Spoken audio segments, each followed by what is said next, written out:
Ever since the movie Sideways came out, everyone has loved to hate Merlot. In this video, however, I'm going to give you 4 reasons why I'm drinking effing Merlot, including one from the movie Sideways itself. First, some of the best red wines in the entire world are 100% Merlot. Petrus, for example, from Palmerol, the right bank in Bordeaux, is generally 100% Merlot, and this is consistently regarded as one of the top wines in the entire world. Similarly, Maceto from Bulgari, Italy, is generally 100% Merlot, and is another incredible wine that I'd be more than happy to drink any single day of the year. So by excluding Merlot and ruling it out, you would necessarily be excluding 2 of the best red wines in the entire world from consideration. Second, in addition to making outstanding single variety wines, Merlot is actually a critical blending component for some wines as well, including some of the best wines in the entire world. For example, Chateau Palmer from the left bank of Bordeaux is an outstanding wine that is about 50%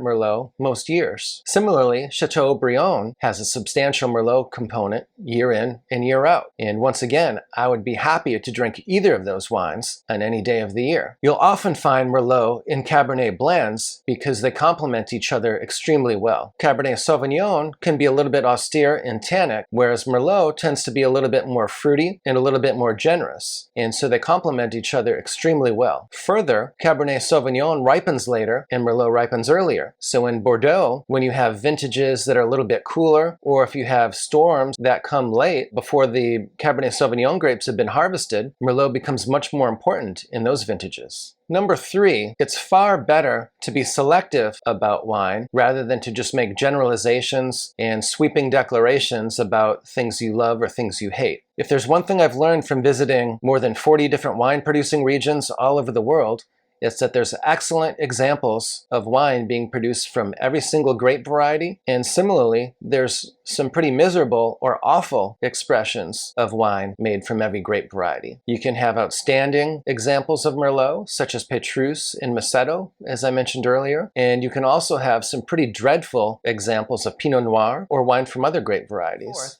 Even the movie Sideways itself suggests that you should drink Merlot. How is this? Miles, the primary character, complained about Merlot in that movie, and he also complained about Cab Franc in the movie. However, what's often overlooked is that his favorite wine, and the wine that he drank at the end of the movie, was 1961 Chateau Cheval Blanc. And what grapes are used to produce Chateau Cheval Blanc? You guessed it, Merlot and Cab Franc. So that Cheval Blanc actually had a substantial Merlot component. The very grape that Miles professed to hate was actually a large component of his very favorite wine of all time. So what was going on in that movie? Well, something else that's often overlooked is that Miles' ex-wife was a big fan of Merlot. And so it's likely that Miles associated Merlot with his ex-wife. And that's a big reason for his aversion to that wine and why he didn't want to drink Merlot during the restaurant scene. To be sure, however, at the time Sideways was made, there was a lot of pedestrian Merlot being produced in California. Ironically, however, since that time, the demand for Pinot Noir has skyrocketed, and producers have been making a substantial amount of Pinot Noir, which is now every bit as awful as the Merlot was at the time Sideways was produced. A large part of the reason for this is that Pinot Noir, to be a quality wine, has to have its yields restricted. But of course, those making lower priced Pinot Noir have an incentive to produce large quantities of it. They tend to refrain from crop cutting and therefore end up with some Pinot Noir that's very, very thin and light and generally pedestrian, and which should be avoided. So what is my advice? Well, I recommend that you keep an open mind and that you're selective when ordering wine, regardless of the grape variety. There are no grapes that are inherently good, and there are no grapes that are inherently bad when it comes to wine. It's all about the producer, the vineyard, and the production method. Once again, you can have some exceptional wines from any grape, and you can also have some horrible wines from any grape. So what do you think?